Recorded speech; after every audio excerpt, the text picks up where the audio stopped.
बच्चों, बृहन-मुंबई महानगर पालिका माध्यमिक शिक्षण विभाग इस ऑनलाइन एजुकेशन प्रणाली में मैं सचिन बुमरे सर आप सभी का हार्दिक स्वागत करता हूँ।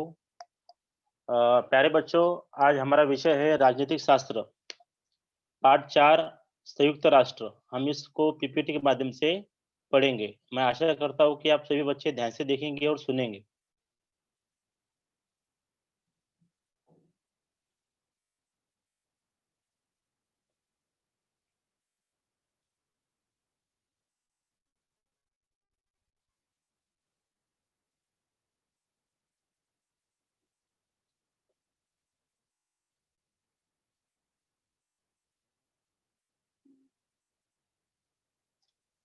बच्चों, अपना पाठ है संयुक्त राष्ट्र।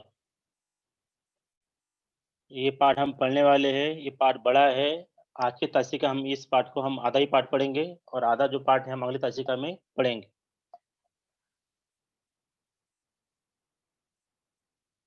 बच्चों, आज हमारे जो मुद्दे हैं, हमारे जो घटक है, संयुक्त राष्ट्र पार्श्वभूमि, संयुक्त राष्ट्र की स्थापना का कालक्रम, संयुक्त राष्ट्र संगठन के उद्देश्य, संयुक्त राष्ट्र के तत्व, संयुक्त राष्ट्र की रचना, आम सभा के कार्य, सुरक्षा परिषद के कार्य।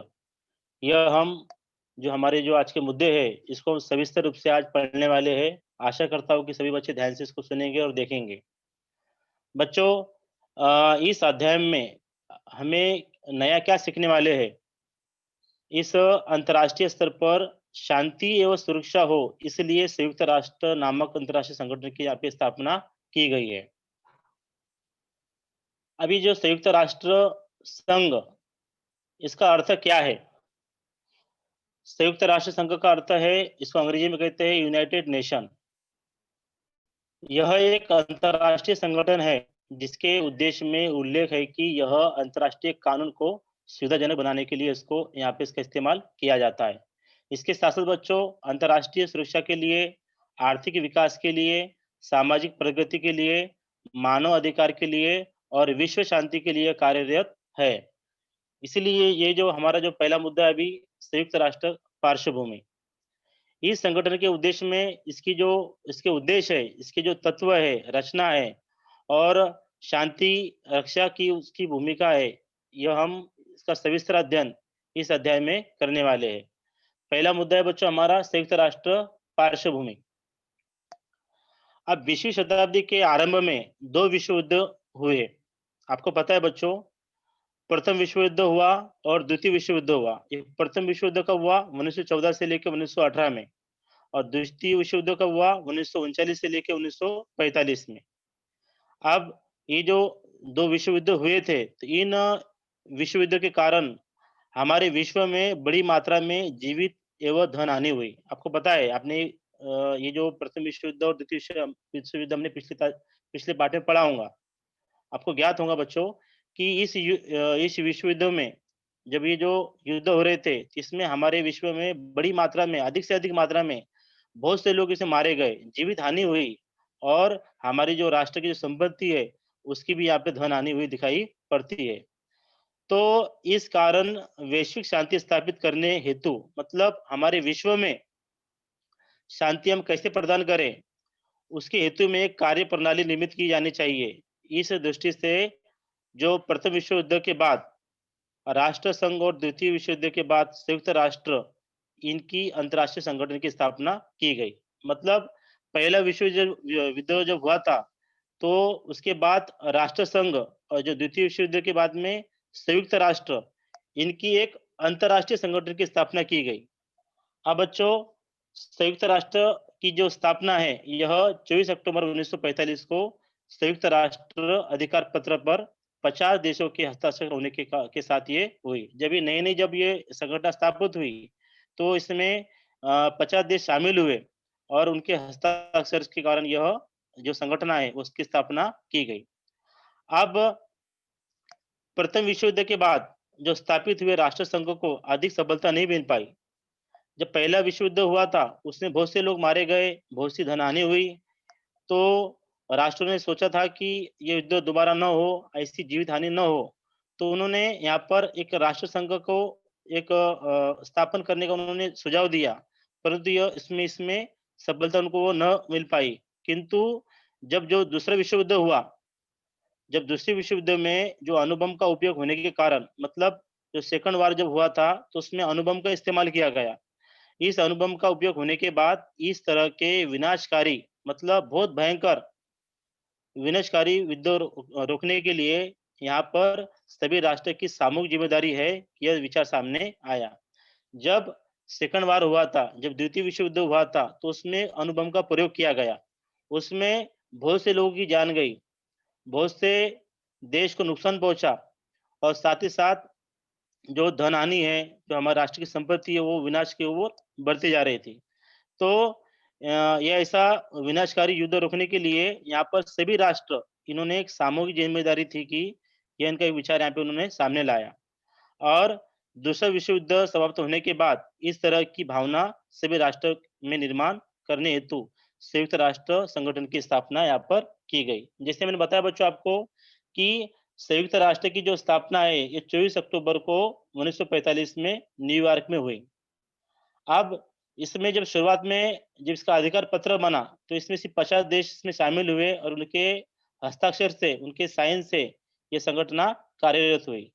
द्वितीय विश्व युद्ध के विजेता देशों में मतलब जब सेकंड वार जब हुआ था, उसमें जो राष्ट्र जो शामिल हुए थे, जो विजेता देश थे, तो उन विजेता देशों ने मिलकर संयुक्त राष्ट्र को अंतर्राष्ट्रीय संघर्ष में हस्तक्षेप करने के लिए उद्देश्य स्थापित यहाँ पर किया था। वे चाहते थे कि भविष्य में फिर कभी द्वितीय विश्व युद्ध की तरफ से युद्ध न उभर आए। मतलब दोबारा यह विश्व युद्ध ऐसा दोबारा यहाँ पर न हो पाए। तो संयुक्त राष्ट्र की जो संरचना है, उस संरचना में सुरक्षा परिषद वाले सबसे शक्तिशाली देश संयुक्त राज्य अमेरिका, फ्रांस, रूस और यूनाइटेड किंगडम ऐसे द्वितीय विश्व युद्ध में ये बहुत अहम देश माने गए हैं बच्चों। अब उसके बाद देखो बच्चों, संयुक्त राष्ट्र की स्थापना का कालक्रम आप चित्र को ध्यान से देख सकते हैं यहाँ पर। अब ये जो दूसरा विश्व युद्ध के दौरान 14 अगस्त 1941 को इंग्लैंड के प्रधानमंत्री विंस्टन चर्चिल, आप देख सकते हैं यहाँ पे चित्र के माध्यम से, ये विंस्टन चर्चिल है और साथ में बच्चों देखो उनके अमेरिका के अध्यक्ष फ्रैंकलिन डी रूजवेल्ट, इन दोनों ने एक प्रकार का एटलांटिक सौदा हुआ, समझौता यहाँ पर हुआ।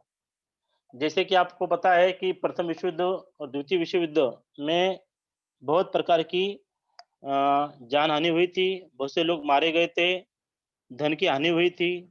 तो इन्होंने इनके बीच में विंस्टन चर्चिल और फ्रैंकलिन रूजवेल्ट इन दोनों के बीच में एक एटलांटिक समझौता 14 अगस्त 1941 को हुआ।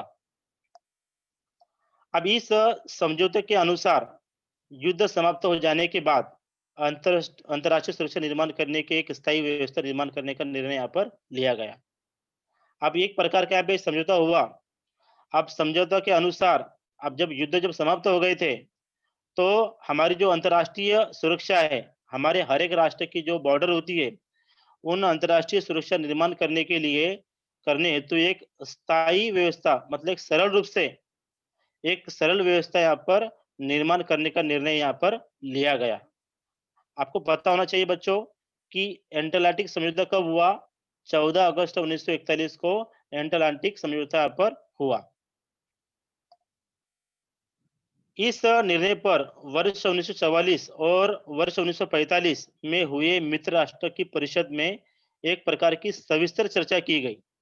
जब संयुक्त राष्ट्र संघ की जो स्थापना हुई, तो 1944-1945 के दरमियान अब जो मित्र राष्ट्र है, उन मित्र राष्ट्रों में जो एक उनकी एक परिषद वहाँ पर भराई गई। तो वहाँ पर विस्तृत रूप से मतलब सविस्तर रूप से यहाँ पे चर्चा यहाँ पर की गई तथा उसके अनुसार अंतर्राष्ट्रीय संगठन स्थापित करने के समझौता का मसौदा तैयार किया गया। मतलब हमारा जो अंतर्राष्ट्रीय संगठन है, वो किस प्रकार से उसके नियम हो, किस प्रकार से उसके अधिकार हो, ऐसे विविध प्रकार के जो समझौते हैं, वहाँ पर उसका मसौदा तैयार किया गया। और अमेरिका के जो सैन फ्रांसिस्को है, ने वर्ष 1945 में जो सैन फ्रांसिस्को में 1945 में 50 राष्ट्र जो हर राष्ट्र के एक प्रतिनिधि, ऐसे 50 राष्ट्र के प्रतिनिधि में वहाँ पर शामिल हुए और उन 50 राष्ट्रों के प्रतिनिधियों ने विस्तार पूर्वक चर्चा कर संयुक्त राष्ट्र की सनद तैयार की गई। अब इस सनद पर हस्ताक्षर कर उन्होंने युद्ध समाप्त होने की घोषणा 24 अक्टूबर 1945 को एक प्रकार की जो सबसे बड़ी जो संगठन है अंतर्राष्ट्रीय संयुक्त राष्ट्र संगठन की स्थापना यहाँ पर की गई। आपको ज्ञात होना चाहिए बच्चों कि संयुक्त राष्ट्र संगठन की स्थापना कब की गई?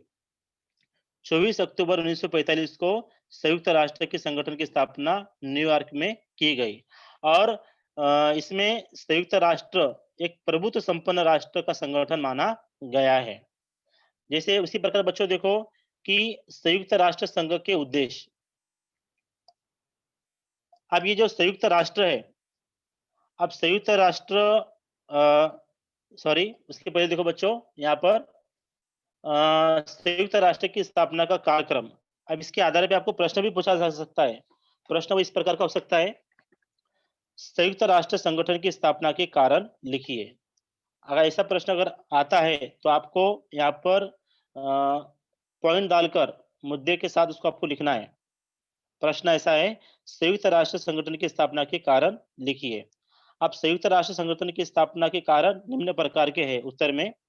नंबर 1, द्वितीय विश्व युद्ध के में बड़े पैमाने पर जनधन की हानि हुई। जैसे मैंने बताया बच्चों आपको, पहला पॉइंट ऐसा है, जब सेकंड वार हुआ था, द्वितीय विश्व युद्ध हुआ था, उसमें बड़े से बड़े पैमाने पर बहुत से लोग मारे गए और राष्ट्र की जो संपत्ति है, वो संपत्ति कैसी हुई वहाँ पर हानि होती हुई आपको दिखाई देती है। नंबर 2, इस युद्ध में परमाणु बम का उपयोग किए जाने के कारण बहुत अधिक विनाश हुआ।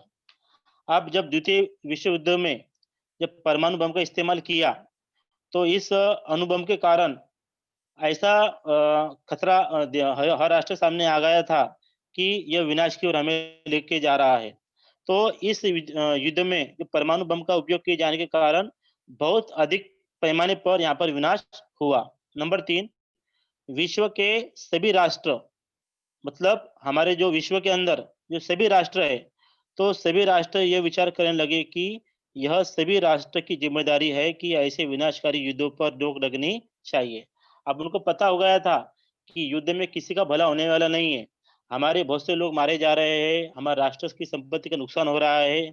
तो ऐसे जो भयंकर विनाशकारी युद्ध है, तो ऐसे विनाशकारी युद्धों पर रोक लगनी यहाँ पर चाहिए। और नंबर 4 पॉइंट इसका है कि वैश्विक शांति स्थापित करने के लिए राष्ट्र संघ जैसे एक संगठन की स्थापना होनी चाहिए। इस विचार के कारण द्वितीय विश्व युद्ध समाप्त होने के बाद संयुक्त राष्ट्र संगठन की स्थापना 24 अक्टूबर 1945 को की गई। उसी प्रकार बच्चों संयुक्त राष्ट्र संगठन के उद्देश्य, जैसे मैं बताया कि ये जो संगठन है, इस संगठन के उद्देश्य है, तत्व है, रचना है और शांति रक्षा की ऐसी जो विविध प्रकार की जो भूमिका है, वो इस संयुक्त राष्ट्र संगठन के उद्देश्य में है। इसमें देखो कि संयुक्त राष्ट्र विश्व का सबसे बड़ा अंतर्राष्ट्रीय संगठन है। अब हमारा जो विश्व है, तो इस विश्व में जो सबसे बड़ा जो संगठन है, तो यह संयुक्त राष्ट्र संगठन है। भारत में केवल 50 देश इस संगठन के सदस्य थे। सॉरी, जो आरंभ में मतलब शुरुआत में जैसे मैं बताया आपको कि इसमें 50 जो देश है, तो उस देश में इस संगठन के सदस्य थे। आज यह संख्या लगभग 193 हो गई है। आप देख सकते हैं पीपीटी के माध्यम से कि हमारे इस विश्व संगठन में जो संयुक्त राष्ट्र संगठन है, शुरुआत में 50 लोगों के हस्ताक्षर के कारण इस संगठन का निर्माण हुआ। आज वर्तमान में यहाँ पर 193 193 ऐसी सदस्य संख्या हुई, मतलब ऐसे 193 प्रकार के जो देश है, राष्ट्र है, इसमें शामिल हुए। ये सभी राष्ट्र संयुक्त राष्ट्र के मंच पर एकत्रित होते हैं। अब ये जो संयुक्त राष्ट्र है, उनकी एक बैठक बुलाई जाती है, तो यहाँ पर सभी 193 जो देश है हमारे, जो राष्ट्र है, उनके प्रतिनिधित्व को वहाँ बुलाया जाता है और उनको वहाँ पर एकत्रित किया जाता है। तो संयुक्त राष्ट्र के जो कुछ निश्चित उद्देश्य है, संक्षेप में कहा जाए तो संयुक्त राष्ट्र संगठन विश्व शांति के लिए आवश्यक सभी उपाय योजना करता है। मतलब विश्व को शांति मिले, तो ये जो संयुक्त राष्ट्र संगठन यहाँ पे आवश्यक उपाय योजना करता है। अब इसमें हम पहला उद्देश्य मान सकते हैं कि राष्ट्रों में मैत्रीपूर्ण संबंध प्रस्थापित करना। हम देख सकते हैं बच्चों यहाँ पर राष्ट्र, अब छोटे-बड़े राष्ट्र हैं, अमीर-गरीब राष्ट्र हैं, उनकी भौगोलिक रचना में छोटे-बड़े अगर राष्ट्र है, अगर उनकी गरीब है, कोई अमीर राष्ट्र है, तो ऐसे सभी राष्ट्रों के साथ में एक प्रकार का मैत्रीपूर्ण संबंध प्रस्थापित करना पड़ता है। उसी प्रकार बच्चों अंतर्राष्ट्रीय प्रश्नों को शांतिपूर्ण मार्ग से हल कर कर अंतर्राष्ट्रीय अंतर्राष्ट्रीय सुरक्षा बढ़ाना चाहिए। अब ये जो अंतर्राष्ट्रीय जो प्रश्न होते हैं, अब ऐसे जो विविध प्रकार के जो प्रश्न निर्माण होते हैं, कोई किसी के क्षेत्र में घुस जाता है, कोई अतिक्रमण करता है, कोई युद्ध करता है, तो ऐसे जो अंतर्राष्ट्रीय जो विविध प्रकार के जो प्रश्न हैं, तो ऐसे प्रश्नों को शांतिपूर्ण मार्ग से हल कर उनको अंतर्राष्ट्रीय सुरक्षा बढ़ाना चाहिए। जो मानव के अधिकार है, एवं जो स्वतंत्र का संरक्षण तथा संरक्षण करना चाहिए। जो मानव के जो अधिकार होते हैं बच्चों या फिर और जो हमारे जो स्वतंत्रता का संरक्षण करना चाहिए। तो इसी के साथ-साथ अंतर्राष्ट्रीय स्तर पर आर्थिक सहयोग बढ़ाना भी संयुक्त राष्ट्र का उद्देश्य माना जाता है। तो प्रभुत्व संपन्न राष्ट्र के राजनीतिक विशेषाधिकार जो जो देश है, जो प्रभुत्व जो संपन्न जो राष्ट्र है, उनके एक प्रकार के राष्ट्रीय अधिकार होते हैं। उनको एक विशेष अधिकार दिया गया है। उन विशेष अधिकारों का आदर करना, दूसरे देश पर आक्रमण न करना, अंतर्राष्ट्रीय कानून तथा संविधान का पालन करना, ऐसे सभी सदस्य राष्ट्र का कर्तव्य यहाँ पर होता है। तो बच्चों इस आधार पर भी आपको प्रश्न पूछा जा सकता है कि संयुक्त राष्ट्र के उद्देश्य लिखिए। इसका उत्तर इस प्रकार के है बच्चों, संयुक्त राष्ट्र की स्थापना के निम्नलिखित उद्देश्य है। नंबर 1 वैश्विक शांति स्थापित करने के लिए आवश्यक उपाय करना। जो हमारी जो विश्व की शांति है, उसको स्थापन करने के लिए एक प्रकार का आवश्यक उपाय योजना करना चाहिए। नंबर 2 राष्ट्रों के बीच मैत्रीपूर्ण संबंध स्थापित करके उनको आर्थिक सहयोग बढ़ाना। जो छोटे-बड़े राष्ट्र है, गरीब राष्ट्र है, अमीर राष्ट्र है, छोटा राष्ट्र है, बड़ा राष्ट्र है, ऐसे सभी राष्ट्रों के साथ में एक प्रकार का मैत्रीपूर्ण संबंध स्थापित करके अगर कोई गरीब राष्ट्र है तो उनको आर्थिक सहयोग देना, उसको आर्थिक सहयोग बढ़ाना, ये भी संयुक्त राष्ट्र के उद्देश्य माना जाता है। नंबर 3 बच्चों इसमें अंतर्राष्ट्रीय समस्याओं को शांति के मार्ग से हल करके अंतर्राष्ट्रीय सुरक्षा में वृद्धि करना चाहिए। जो भी समस्या है, उन समस्याओं को शांतिपूर्ण मार्ग से एकदम प्रेम की भावना से उसको हल करना चाहिए और जो हमारी जो अंतर्राष्ट्रीय सुरक्षा है, उन अंतर्राष्ट्रीय सुरक्षा में भी वृद्धि करनी चाहिए। और 4 नंबर है बच्चों इसमें मानवाधिकार और स्वतंत्रता का संरक्षण एवं संवर्धन करना चाहिए। तो इस प्रकार के प्रश्न पूछे जा सकते हैं, ऐसे भी आप उसका उत्तर लिख सकते हो, पॉइंट डाल के बराबर सिस्टमैटिक, दिखने में सुंदर भी रहेंगे। इसी प्रकार बच्चों संयुक्त राष्ट्र प्रभुत्व संपन्न राष्ट्रों द्वारा एकत्रित होकर निर्माण किया गया संगठन है, अतः वह कुछ तत्व या नियम पर आधारित है। अब ये संयुक्त राष्ट्र के जो तत्व है, वो निम्न प्रकार के बच्चों। आप देख सकते हैं यहाँ पर पीपीटी के माध्यम से राष्ट्रों का स्तर समानता। अब ये जो सभी राष्ट्र सदस्य है, सभी सभी जो राष्ट्र के जो सदस्य होते हैं, उनको एक उनका जो स्तर होता है, वो कैसा होना चाहिए? समान होना चाहिए। उसी प्रकार देखो बच्चों, भेदभाव न करना। अब भौगोलिक आकार, आर्थिक तथा सैन्य शक्ति के आधार पर राष्ट्रों के बीच भेदभाव नहीं किया जा सकता। भौगोलिक आकार यानी क्या? कोई राष्ट्र छोटा होता है, कोई राष्ट्र बड़ा होता है। आर्थिक आर्थिक मतलब कोई राष्ट्र गरीब होता है, कोई राष्ट्र अमीर होता है। किसी राष्ट्र में सैन्य कम होता है, किसी राष्ट्र में सैन्य अधिक होता है। तो ऐसे सभी अ, आधार पर राष्ट्रों के बीच में भेदभाव नहीं किया जा सकता। ये संयुक्त राष्ट्र के तत्व माना गया है बच्चों। उसके बाद देखो, स्वतंत्रता और भौगोलिक एकात्मता का आदर करना। अभी जो संयुक्त राष्ट्र के सदस्य हैं, इन संयुक्त राष्ट्र के सदस्य राष्ट्रों को राष्ट्रों को एक दूसरे की स्वतंत्रता और भौगोलिक एकात्मता का आदर करना चाहिए। अब कोई उनकी जो हर एक राष्ट्र की जो स्वतंत्रता होती है और उनकी जो भौगोलिक एकात्मता है, इनके संबंधित यहाँ पर संयुक्त राष्ट्र के जो तत्व में माना गया है कि यहाँ पर इनका आदर करना चाहिए। विवादों को शांतिपूर्ण मार्ग से हल करना चाहिए। अब सभी सदस्य मतलब हर राष्ट्र के एक-एक सदस्य, सभी सदस्य राष्ट्र अपने अंतर्राष्ट्रीय जो विवाद है, उनके पारस्परिक विवाद है, वह शांतिपूर्ण मार्ग से यहाँ पे हल करना चाहिए। अगर उनके जैसे मैंने बताया आपको बच्चों कि हमारी जो सीमा रेखाएँ होती है, उस सीमा रेखा में कोई अन्य देश आक्रमण न करे, कोई इसमें घुसपैठ न करे। ऐसे विविध प्रकार के जो हमारे जो पारस्परिक विवाद है, जैसे कि हमारा जो देश भारत है, पाकिस्तान जम्मू की ओर से घुस रहा है, चाइना इधर से घुस रहा है, मतलब ये जो हमारे देश में जो अतिक्रमण कर रहे हैं, तो ऐसे जो विवाद निर्माण होते हैं, तो ये ऐसे विवाद को हमको शांतिपूर्ण मार्ग से हल करना चाहिए। तो ये सभी थे बच्चों संयुक्त राष्ट्र के तत्व। तो उसी प्रकार बच्चों यहाँ पर संयुक्त राष्ट्र की जो रचना किस प्रकार की होती है देखिए।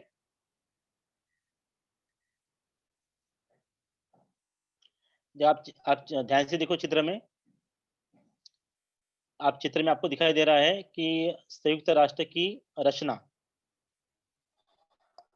संयुक्त राष्ट्र की सनद में इस संगठन की रचना तथा कार्यप्रणाली के संबंध में जानकारी दी गई है। आप देख सकते हैं बच्चों पीपीटी के माध्यम से इसकी जो रचना है, इसकी जो कार्यप्रणाली है, यह इसकी संबंधित जानकारी दी गई है। संयुक्त राष्ट्र संघ के 6 प्रमुख अंग होते हैं, 6 शाखाएँ होती है।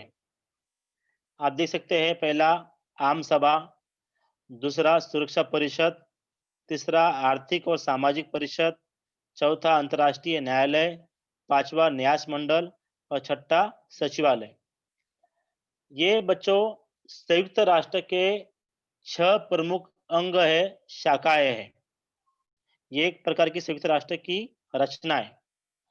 अब इसके अलावा बच्चों, जैसे मैं बताया आपको यहाँ पर संयुक्त राष्ट्र के 6 प्रमुख अंग, तो ये इन 6 शाखाओं के अतिरिक्त इसके अलावा संयुक्त राष्ट्र के कार्य में सहायता करने वाली संयुक्त राष्ट्र की अनेक प्रकार की संलग्न संस्थाएँ होती हैं। आप देख सकते हैं पीपीटी के माध्यम से बच्चों, जैसे मैंने बताया आपको जो 6 अंग आम सभा, सुरक्षा परिषद, आर्थिक और सामाजिक परिषद, अंतर्राष्ट्रीय न्यायालय, न्यास मंडल, सचिवालय। इसके अलावा भी इसके अतिरिक्त जो संयुक्त राष्ट्र की जो अनेक प्रकार की जो संलग्न संस्था है बच्चों, उन्हें विशेष कार्यात्मक संस्था कहते हैं। मतलब वो विशेष रूप से कार्य करती है, तो उसे विशेष कार्यात्मक संस्था यहाँ पर कहा जाता है। विशिष्ट कार्य क्षेत्र में काम करने वाली जो ऐसी संस्थाएँ होती है, तो विश्व के राष्ट्रों को उन कार्यों की सहायता करती है। मतलब हमारे जो विश्व के अंदर, जो मैंने बताया आपको ये 6 प्रकार की जो प्रमुख संयुक्त राष्ट्र के जो 6 प्रमुख अंग है, इसके अलावा भी अ, जो विशिष्ट कार्यक्षेत्र में काम करने वाली जो संस्थाएँ होती है, तो विश्व राष्ट्रों को उन कार्यों को सहायता करती है। जैसा पहला देखो बच्चों इसमें अंतर्राष्ट्रीय मजदूर संगठन, दूसरा देखो बच्चों इसमें अन्न तथा कृषि संगठन, तीसरा देखो विश्व स्वास्थ्य संगठन मतलब डब्ल्यूएचओ, आपने नाम सुना है बच्चों अभी। ये जो कोरोना की जो बड़ी भयंकर बीमारी हो रही है, तो हमको वर्ल्ड वर्ल्ड हेल्थ ऑर्गेनाइजेशन मतलब विश्व स्वास्थ्य संगठन की ओर से हमको सविस्तर रूप से जानकारी मिलती है कि कौन से देश में कितने मरीज बढ़े हैं, कितने की मौत हुई है। तो ये जो आंकड़े हैं हमको यहाँ से डब्ल्यूएचओ की ओर से मिलती है। तो ये भी एक विशिष्ट कार्य क्षेत्र में काम करने वाली संस्था है, विश्व स्वास्थ्य संगठन। इसके बाद देखो बच्चों विश्व बैंक। विश्व बैंक आपने भी नाम सुना होगा कि वर्ल्ड बैंक कहते हैं उसको। ये विश्व की सबसे बड़ी बैंक होती है, इसे हम वर्ल्ड बैंक कहते हैं। इसके बाद देखो अंतर्राष्ट्रीय मुद्रा कोष, संयुक्त राष्ट्र बाल आपात कोष, संयुक्त राष्ट्र शैक्षिक, वैज्ञानिक और सांस्कृतिक संघ ऐसे कुछ प्रकार की महत्वपूर्ण संस्थाएँ विशिष्ट रूप से हमारे विश्व में एक प्रकार के काम करने वाली संस्थाएँ कार्य करती है और ये उन कार्यों में सहायता करती है। जैसे मैंने बच्चों बताया आपको यहाँ पर संयुक्त राष्ट्र के 6 प्रमुख अंग शाखाएँ। पहला है आम सभा। आप देख सकते हैं पीपीटी के माध्यम से, चित्र में आप ध्यान से देखिए। एक बड़ा-सा हॉल होता है बच्चों। अब ये इस हॉल में ऐसे सभी राष्ट्र के हर एक राष्ट्र का एक-एक प्रतिनिधि वहाँ पर मौजूद होता है। आप देख सकते हैं पीपीटी के माध्यम से। आम सभा, संयुक्त राष्ट्र के सभी सदस्य देश आम सभा के सदस्य होते हैं।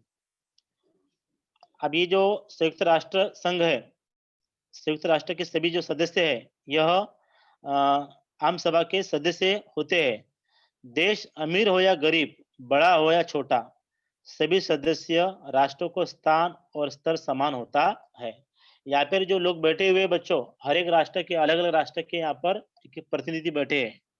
अब कोई देश अमीर है, कोई देश गरीब है, कोई देश बड़ा है, कोई देश छोटा है। ऐसे सभी सदस्य को राष्ट्र का स्थान और यहाँ का जो स्तर है, वो कैसा होता है? समान होता है। यहाँ पे किसी भी प्रकार का कोई भेदभाव, ऊँच-नीच नहीं की जाती। अर्थात प्रत्येक राष्ट्र के पास एक मत होता है। हर एक राष्ट्र को एक वोट देने का अधिकार यहाँ पर होता है। एक मत, एक वोट देने का अधिकार होता है।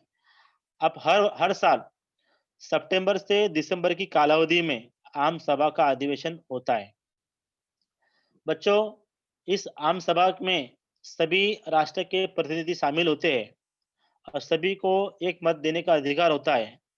अब यह जो सेशन जो बढ़ता है, इसका जो अधिवेशन बढ़ता है, यह हर साल, हर प्रतिवर्ष में सितंबर से लेके दिसंबर के महीने में तक यह आम सभा का अधिवेशन होता है। अब इस आम सभा के अधिवेशन में सभी राष्ट्र के लोग एकत्रित होते हैं। इस अधिवेशन में वहाँ पे चर्चा की जाती है। उदाहरण के तौर पर हमारे जो पर्यावरण के बारे में, निरस्त्रीकरण के बारे में, जो राष्ट्र अधिक पैमाने पे शस्त्र का इस्तेमाल कर रहा है, तो उसके ऊपर बैन लगाना चाहिए। ऐसे जैसे महत्वपूर्ण जो वैश्विक विषयों पर चर्चा होती है। आम सभा के निर्णय यहाँ पर बहुमत से लिए जाते हैं। जो भी आम सभा के जो निर्णय होते हैं, यहाँ पर बहुमत से लिए जाते हैं। आप देख सकते हैं बच्चों यहाँ पर, ये निर्णय प्रस्ताव के लिए स्वरूप में होते हैं। मतलब यहाँ पे जो निर्णय लिए जाते हैं, एक प्रकार का प्रस्ताव पारित करते हैं। अर्थात आम सभा में केवल प्रस्ताव पारित किया जाता है। यहाँ पे पूरा मतलब निर्णय नहीं लिया जाता है। जो भी इनका प्रपोज़ल है, जो भी प्रस्ताव है, यहाँ पर पारित किया जाता है। यह आम सभा कानून नहीं बनाती। मतलब हमारे अंतर्राष्ट्रीय जो भी मसौदा है, तो यहाँ पर यह आम सभा को कानून बनाने का अधिकार नहीं है। सदस्य राष्ट्रों के प्रतिनिधि को एकत्रित होकर चर्चा करने के लिए महत्वपूर्ण वैश्विक प्रश्नों पर नीति निर्धारण करने के लिए हेतु एक मंच के रूप में आम सभा का महत्व है। जो भी उनकी समस्या है, जो भी चर्चा है, वहाँ पर इस मंच पे आके वो करते हैं। उनको कानून बनाने का अधिकार नहीं है, सिर्फ़ जो भी वहाँ पर उन्होंने निर्णय लिया है, उसका वो प्रस्ताव पारित करते हैं। तो ये आम सभा का महत्व है बच्चों। उसी प्रकार आम सभा के कार्य, ध्यान से देखिए बच्चों। अब ये आम सभा जो हो रही है, जैसे मैंने बताया यहाँ पे आप आम सभा में सभी राष्ट्र के प्रतिनिधि बैठे हैं। अब इस आम सभा को चलाने के मतलब किस प्रकार से कार्य यहाँ पर किया जाता है। अस्थायी सदस्य का चयन करना। मतलब क्या बच्चों? नंबर 1 इसका है अस्थायी सदस्य का चयन करना। जो हमारी जो सुरक्षा समिति है, उन सुरक्षा समिति के अस्थायी सदस्यों का यहाँ पे चयन किया जाता है। यह भी आम सभा का कार्य है। नंबर 2 देखो बच्चों इसमें, अंतर्राष्ट्रीय न्यायाधीश का चयन करना। ये भी एक आम सभा का कार्य है बच्चों। सुरक्षा परिषद के साथ-साथ संयुक्त राष्ट्र के जो महासचिव होते हैं और अंतर्राष्ट्रीय जो न्यायालय होता है, उन न्यायालयों में न्यायाधीशों का चयन किया जाता है। मतलब बच्चों, जैसे मैं बताया आपको, जो सुरक्षा परिषद के साथ-साथ संयुक्त राष्ट्र के जो महासचिव होते हैं और उसके जो अंतर्राष्ट्रीय जो न्यायालय होते हैं, इन न्यायाधीश का यहाँ पे चयन किया जाता है। नंबर 3 देखो बच्चों, वार्षिक अनुमान पत्र को मान्यता देना। अब हर साल संयुक्त राष्ट्र में वार्षिक अनुमान पत्र को मान्यता दी जाती है। अब ये जो यहाँ पे दी जाती है, तो ये बच्चों ये थे आम सभा के कार्य। अब इस आम सभा के अंदर जो चर्चा होती है, आपको पता होना चाहिए बच्चों कि संयुक्त राष्ट्र का जो मुख्यालय न्यूयॉर्क में है। यहाँ पर जब चर्चा होती है तो यहाँ पे अंग्रेजी भाषा, फ्रेंच भाषा, रूसी भाषा, स्पेनिश, चीनी और अरबी, यह संयुक्त राष्ट्र की यहाँ पर अधिकृत भाषाएँ होती है। इसके बाद देखो बच्चों, सुरक्षा परिषद। ध्यान से देखो बच्चों, अब ये जो सुरक्षा परिषद के कुल 15 सदस्य होते हैं बच्चों। इसमें 15 सदस्यों को यहाँ पे इनका चयन होता है। इनमें से भी बच्चों 15 सदस्यों में से भी 5 सदस्य यह स्थायी रूप से कार्य करते हैं और जो बाकी जो 10 सदस्य हैं, यह अस्थायी स्वरूप के होते हैं। अब बच्चों आपको पता होना चाहिए कि ये जो सुरक्षा परिषद में कुल प्रकार के 15 सदस्यों का यहाँ पे चयन होता है। उसमें से स्थायी रूप से 5 सदस्य काम करते हैं और अस्थायी रूप से 10 सदस्य यहाँ पर कार्य करते हैं। तो अस्थायी सदस्य का चुनाव प्रति 2 वर्षों में होता है, आम सभा करती है। अब जो जैसे मैंने बताया आपको आम सभा के अंदर जो 10 प्रकार के अस्थायी सदस्य हैं, उन अस्थायी सदस्यों का हर 2 साल में 1 बार उनका चुनाव किया जाता है। अमेरिका, रूस, इंग्लैंड, फ्रांस और चाइना, यह सभी सुरक्षा परिषद के स्थायी सदस्य हैं। आपको पता होना चाहिए बच्चों कि स्थायी सदस्य में कौन-कौन से राष्ट्र शामिल होते हैं।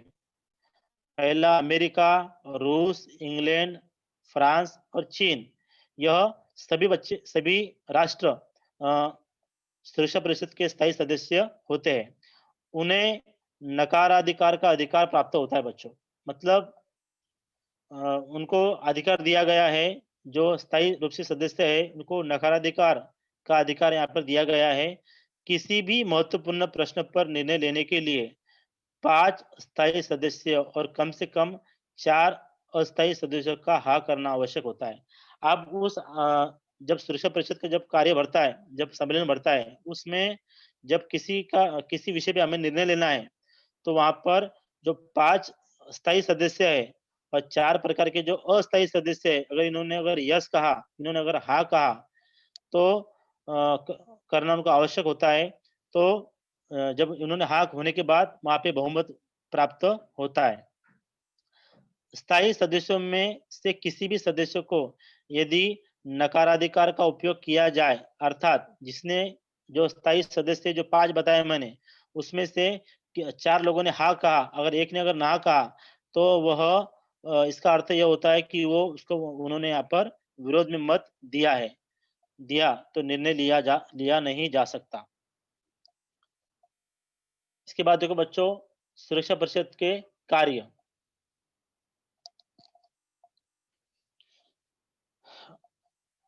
सुरक्षा परिषद के कार्य बच्चों, नंबर 1, अंतर्राष्ट्रीय शांति एवं सुरक्षा परिषद की मुख्य जिम्मेदारी है। जो भी हमारी अंतर्राष्ट्रीय शांति है और जो सुरक्षा है, उसको स्थापित करना चाहिए। अंतर्राष्ट्रीय संघर्ष को परिस्थिति में संघर्ष समाप्त कर शांति प्रस्तावित करने के लिए किया जाता है।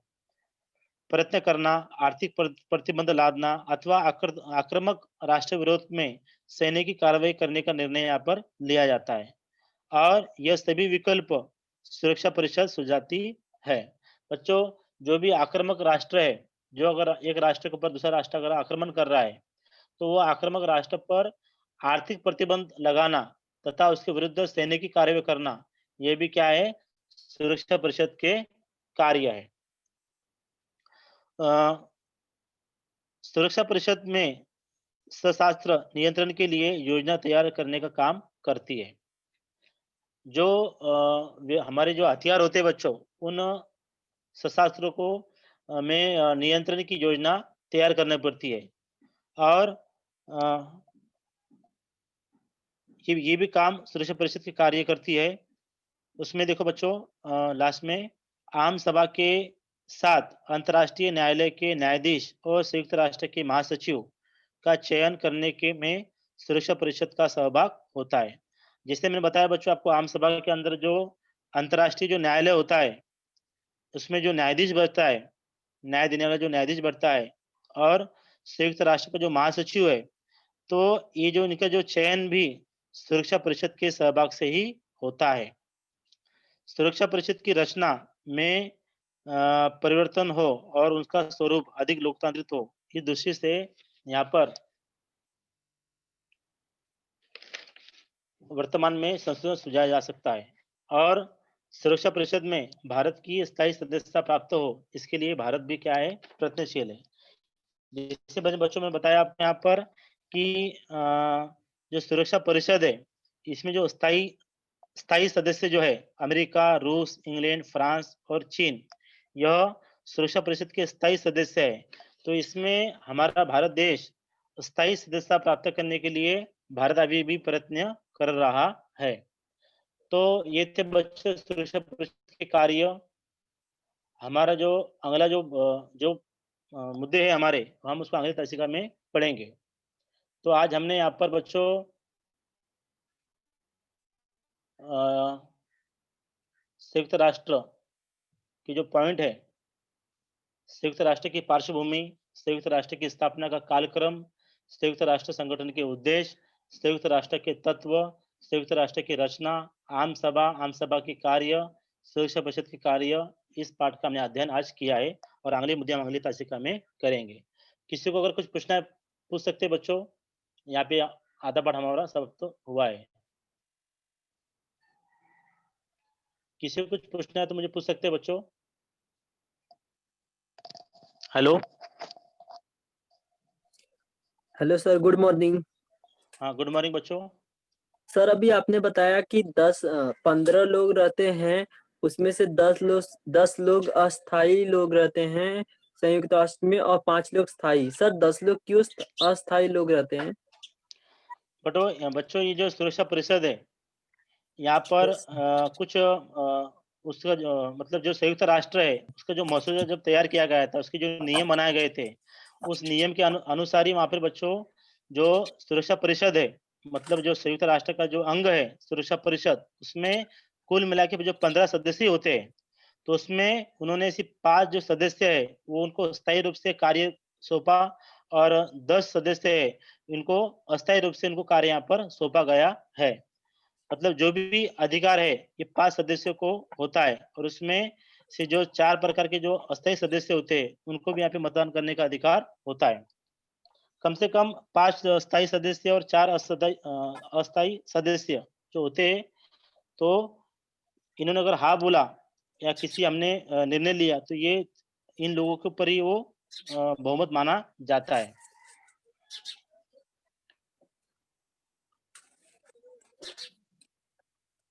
Thank you sir.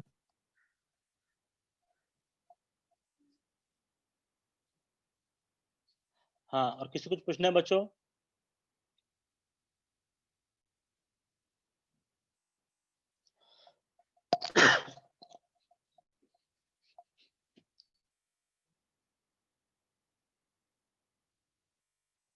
Good morning sir.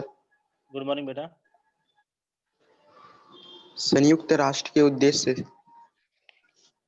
हाँ, संयुक्त राष्ट्र को देख सकते हैं बच्चों पीपीटी के माध्यम से आप।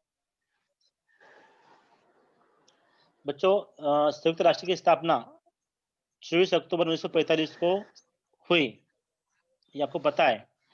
तो संयुक्त राष्ट्र के उद्देश्य निम्न प्रकार के होते हैं। नंबर 1, राष्ट्रों के बीच महत्वपूर्ण संबंध स्थापित करना चाहिए। जो भी छोटा राष्ट्र हो, बड़ा राष्ट्र हो, गरीब राष्ट्र हो या अमीर राष्ट्र हो, ऐसे सभी राष्ट्रों के बीच मैत्रीपूर्ण संबंध स्थापित करना चाहिए। मैत्रीपूर्ण संबंध स्थापित किया तो वो लड़ाई झगड़ा होगा क्या? नहीं होगा। युद्ध होगा क्या? नहीं होगा। नुकसान होगा क्या? नहीं होगा। नंबर 2, अंतर्राष्ट्रीय प्रश्नों को शांतिपूर्ण मार्ग से हल करना। जो भी हमारे अंतर्राष्ट्रीय जो प्रश्न होते हैं, उनको शांतिमय ढंग से, शांतिपूर्ण मार्ग से आपको हल करना चाहिए। नंबर 3, अंतर्राष्ट्रीय सुरक्षा में वृद्धि करना चाहिए। जो भी हमारे अंतर्राष्ट्रीय जो सुरक्षा है, उसमें अधिक से अधिक मात्रा में वृद्धि करना चाहिए। नंबर 4, मानव अधिकारों और स्वतंत्रता का संरक्षण करना चाहिए। नंबर 5, अंतर्राष्ट्रीय स्तर पर आर्थिक सहयोग बढ़ाना चाहिए। बच्चों, ये थे संयुक्त राष्ट्र के उद्देश्य। और संयुक्त राष्ट्र की स्थापना कब की गई? संयुक्त राष्ट्र संगठन की स्थापना 24 अक्टूबर 1945 को न्यूयॉर्क में की गई। Thank you sir. Thank you.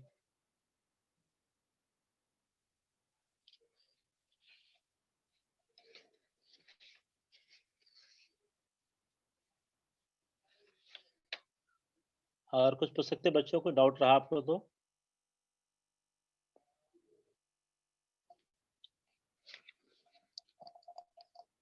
प्यारे बच्चों, आज हमने पाठ 4 संयुक्त राष्ट्र, इसके कुछ मुद्दों का हमने अध्ययन किया है।